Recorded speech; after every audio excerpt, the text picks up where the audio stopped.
Are you offended? Have you ever been offended? I believe your answer is yes. But if your answer is no, I can promise you one thing. You will be offended at least once in your lifetime.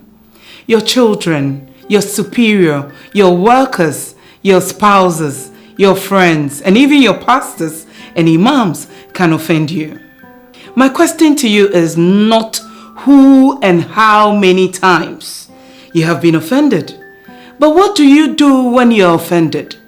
Let me tell you a short story of a couple. One day a couple had a little misunderstanding. The man walked out of the room trying to avoid further confrontations with the wife, but the wife followed him with accusations and insults.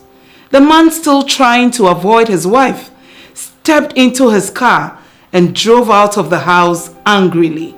Few hours later, he had a call from the wife. He ignored it. The calls persisted, but he still ignored them. He wondered why she was calling. Perhaps she wants to yell at me again. Well, I won't give her the opportunity to disrespect me this time around, he said. The man finally returned home after several hours, only to find his wife unconscious in their sitting room. The wife was asthmatic. She had a severe asthma attack after the husband left home, but couldn't find her inhaler. She was calling the husband because she needed her inhaler, because she was dying and needed the husband's help. Later that day, she was declared dead on arrival at the hospital.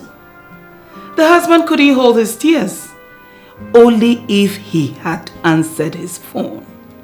What are you doing right or wrong today? Because you're offended. You may be right, but ask yourself if it is worth it. Are you offended? Think again.